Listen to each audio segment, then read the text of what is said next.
hello. Come right in. Oh, George, we've got company, and they're all in uniform.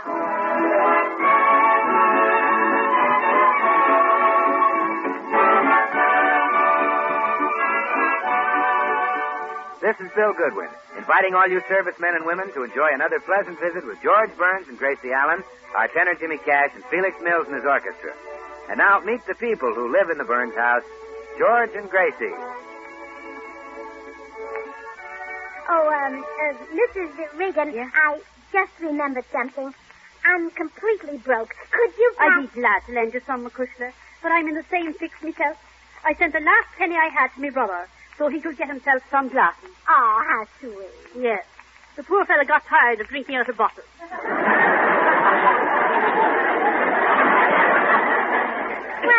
if we don't get some money, neither one of us will get the hat. Oh, if only Mr. Byrne weren't so tight-fisted. Oh, Mrs. Regan, George is a big spender. When we were in vaudeville together, we used to pool our salaries. And many's the week he spent so much money on me that we got clear down to his salary.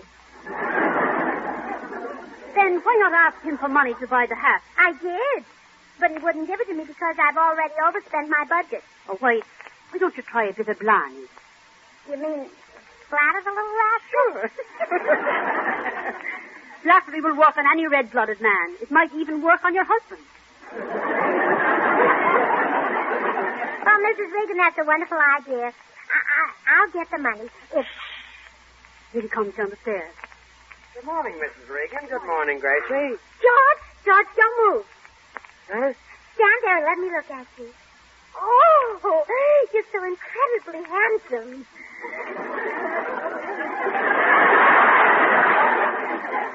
I am? Oh, if only I were a sculptor. Let the others make statues of Apollo and Mercury and Hercules. You're the man I want to chisel.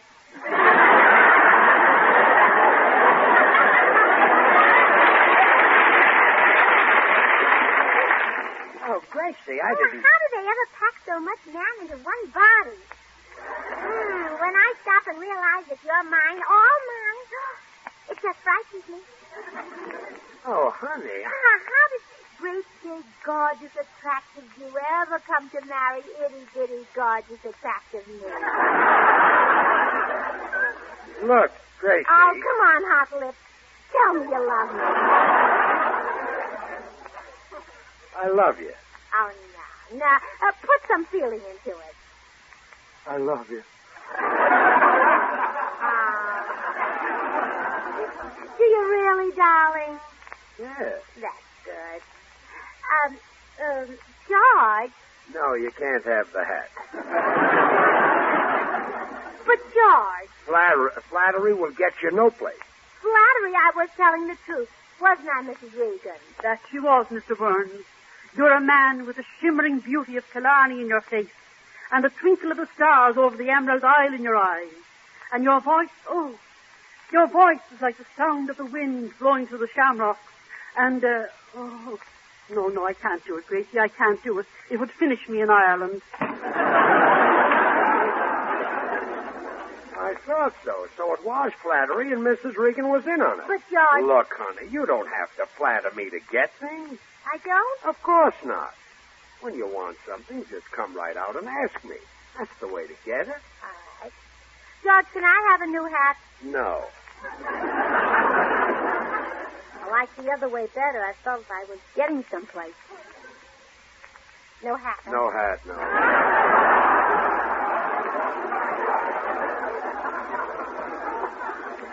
George, why don't you want to buy me a new hat? Because you always get such ridiculous, outlandish hats. I do not. You do, too. What would you say if I came home with a derby that had a flagpole sticking through the crown and 2 toy Jeeps racing around the brim? George, that sounds darling. Where did you see it? Oh, stop.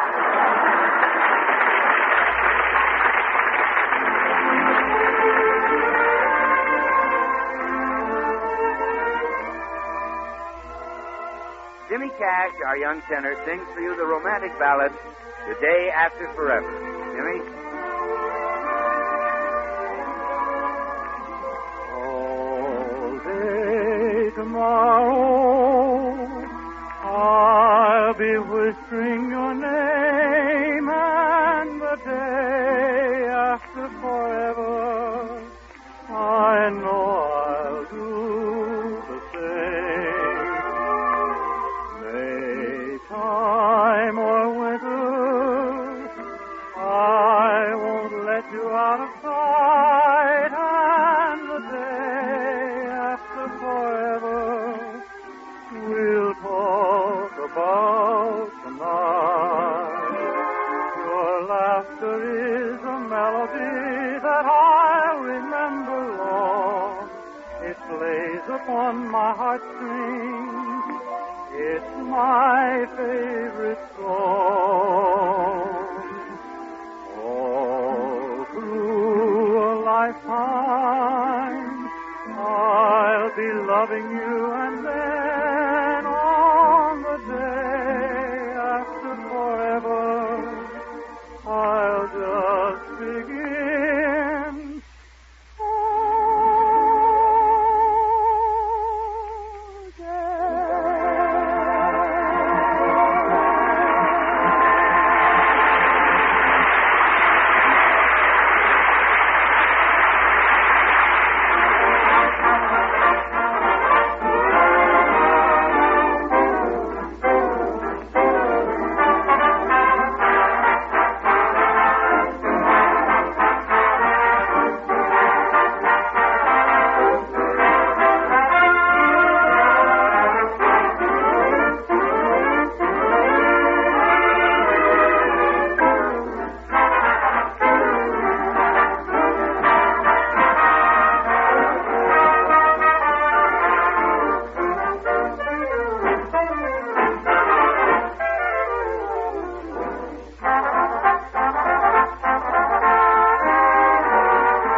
George, I've been thinking about what I did, and I want to apologize. What did you do? Oh, I deliberately flattered you to try to get a new hat. I feel stupid ashamed of myself. Oh, don't feel so. Oh, it was a low, mean, vulgar thing to do. Oh, honey. I hate myself for such sneaking, underhanded, vile trickery. I didn't mind. I'll tell you something. It almost worked. One more compliment, and I'd have given in. You're incredibly handsome, All George. right. That's no way to get things. Ah, you're right, George. Flattery never works. Now, let's say, for an example, that I wanted to ask you to let me use the car this morning. Don't waste your breath. The last time you had the car, you got a ticket for parking in front of a fire plug. Parking? That policeman ought to be ashamed. All I did was stop for a wave, and he gave me a ticket. That does seem unfair. Where did you stop for the wave? At my regular beauty shop. Forget about the car. Well, I'm not asking for it, but if I were asking for it, I'd forget flattery and just appeal to your intelligence. Right. Because you're too clever for flattery. Certainly. The way to appeal to a busy, brainy man like you is to just ask for the car honestly, and you'll say, well, sure, Gracie, take it. Absolutely. Oh, thank you, John. Now, wait a minute. Now, you promised. Look, honey, I don't mind you taking the car when it's necessary, but you're not a good driver. Harry Morton next door says you ruined his elm tree backing out of the driveway. Oh, that's a man for you, exaggerating. I ran over one teensy tiny little branch clear at the top of the tree.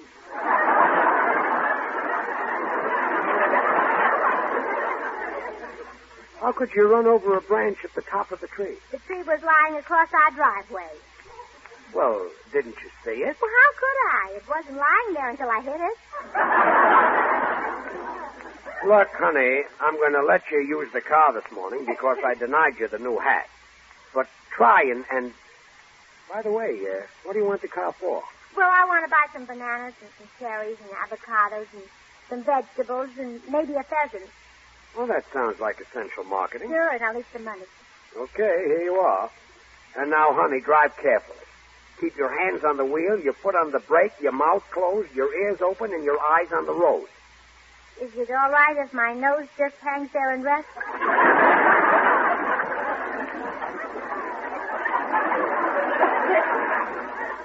Never mind being flipped. Just see that you have the car back here by noon without a scratch on it. All right, dear.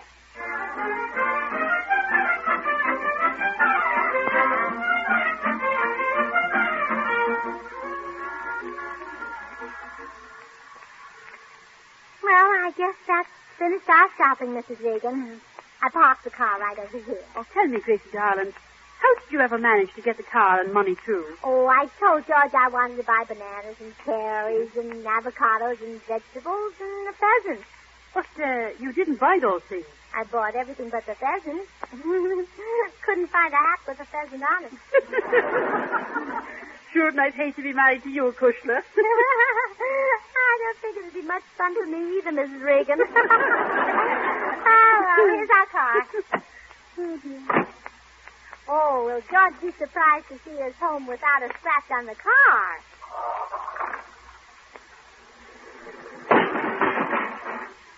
Did you see that? That parked car ran right into us. Gracie, darling, you backed into it, and you bent your back fender so it looks like a presto. Hello, Mrs. Burns. Are you having trouble? Oh, hello, Mr. Postman. You girls seem to be on a bender. I made a little joke. But I guess you're not in the mood for levity. Well, I'm afraid not, Mr. Postman. Do you think there's much damage done? Well, your rear bumper is out of shape, if you'll pardon the expression. Did I hurt the other car? A little, but don't worry about it. I know the old biddy who owns it. She's a sourpuss. Oh, but I should pay for any damage. Oh, no, don't pay a penny to the old battle axe. Let her ask her husband for the money. Well, all right. Who does the car belong to? My wife. Goodbye, Mrs. Burns.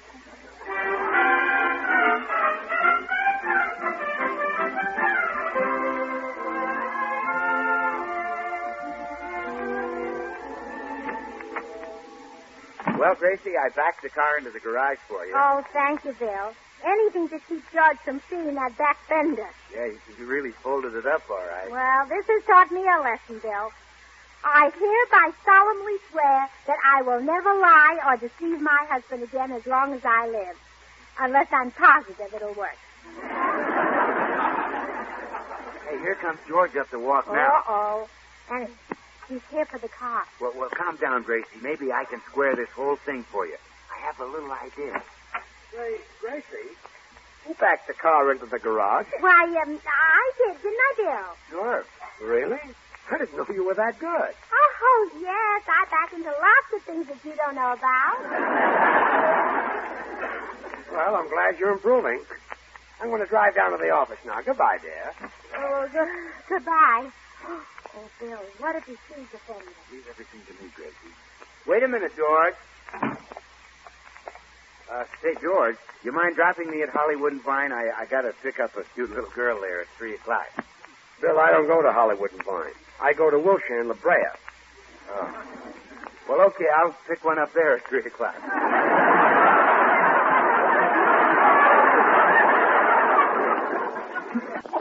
Get in, Bill.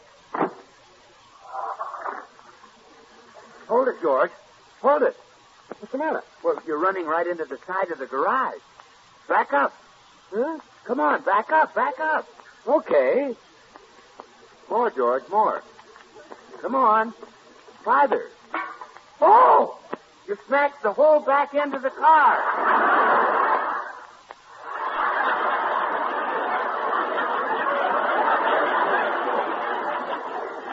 What?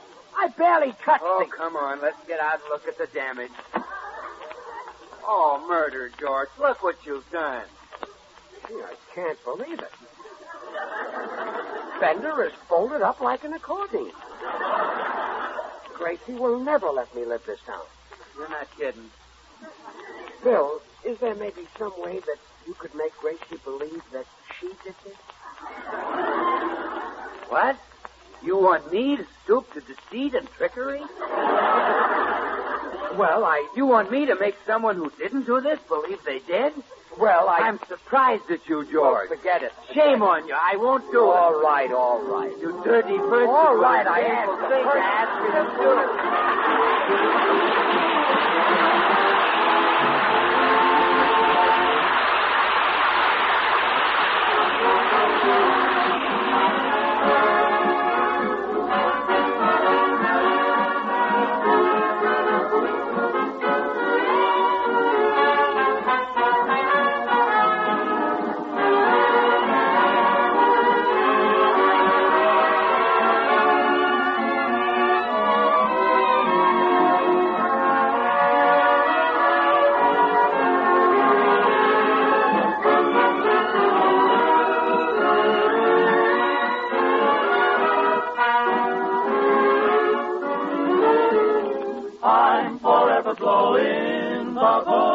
blowing bubbles, pretty bubbles in the air.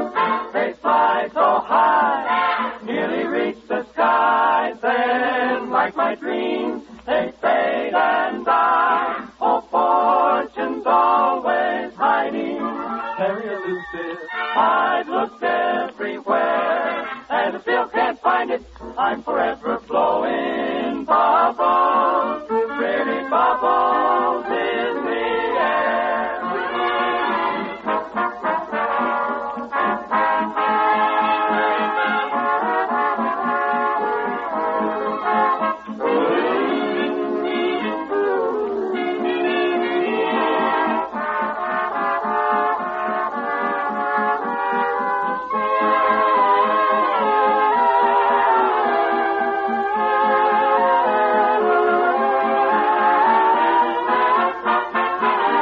I'm always blowing bubbles, great big bubbles, pretty bubbles, blowing pretty bubbles in the air.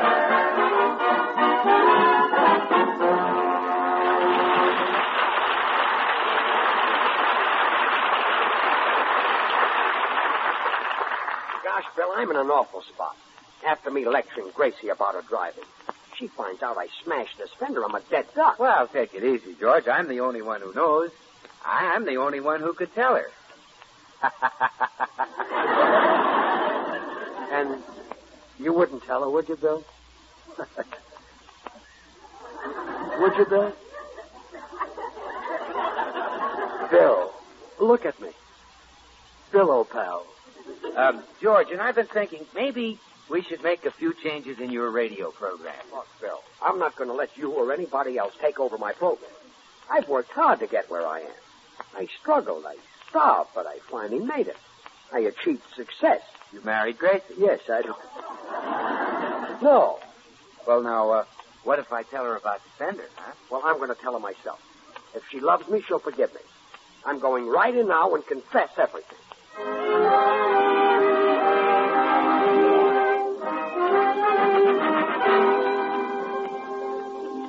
Mrs. Burns, I've been watching the garage through the kitchen window.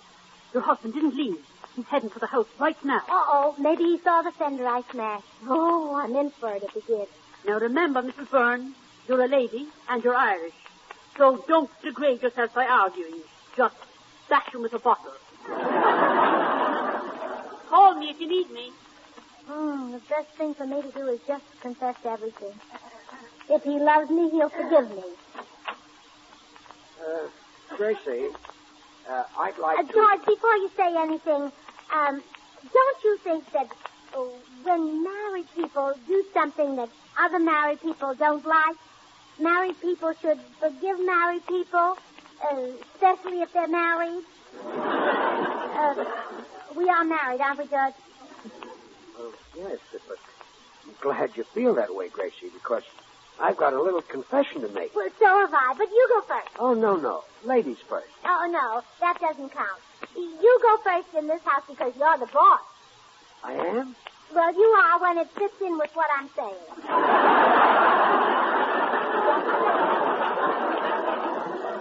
Well, I'll make my confession, then you make your confession. Ah. I smashed the fender on the car. Well, now for mine. You what? I backed up and smashed the fender. Oh,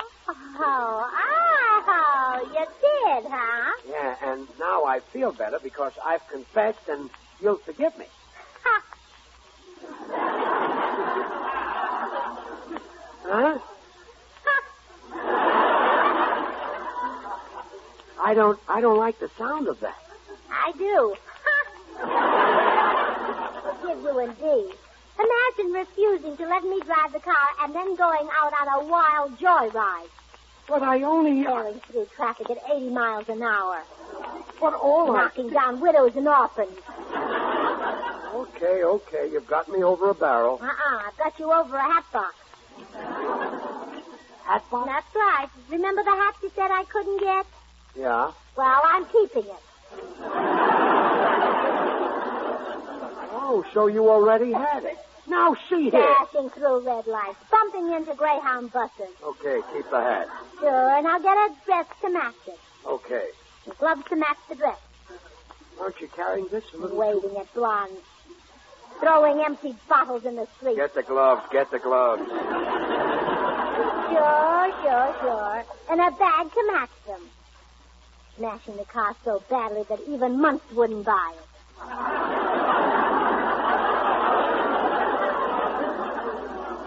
I didn't say anything. Well, I just threw that in for the shoes I'm getting to match the bag.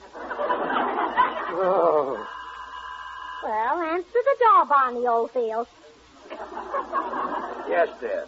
Well, hurry up, Los Angeles driver. Yes, dear. Good afternoon, Mr. Burns. Here's your mail. Thanks, Mr. Postman. My goodness, you sound low. Having trouble with your wife? Yes. Oh, me too. Women are beasts, aren't they? But we men are so gullible. Along comes a pretty face and we're hooked. Yep. Come to think of it, I haven't even got that excuse. Oh, well, I guess you're happy that your wife wasn't hurt in the accident this morning. What? Oh, it wasn't serious. She just backed into my wife's car and crumpled your fender. Gracie crumpled the fender? Yes. I always say that it takes a woman to be a woman driver. You're so right. Well, goodbye, Mr. Postman. Goodbye, Mr. Burns. Remember, keep smiling.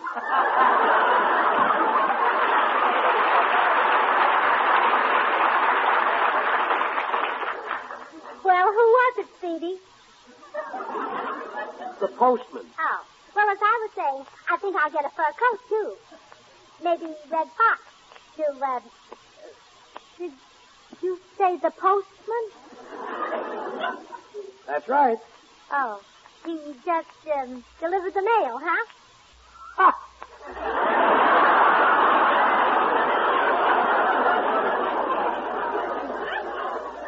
Guess he didn't. A fine thing. So you and Bill try to put one over on me. Yes, dear. You ought to be ashamed of yourself. Yes, dear. You take me for a complete idiot.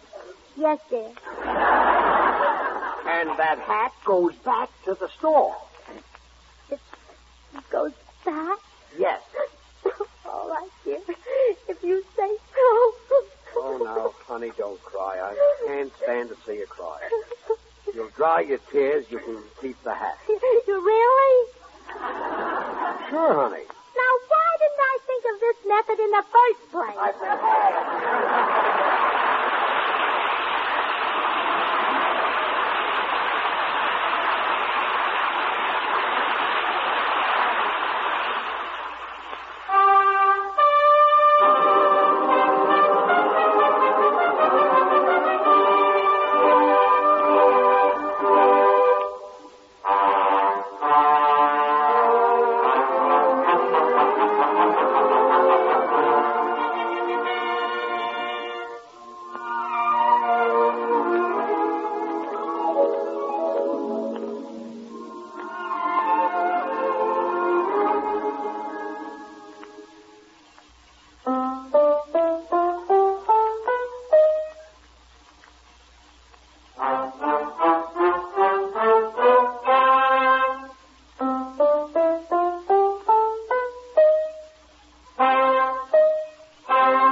the Armed Forces Radio Service.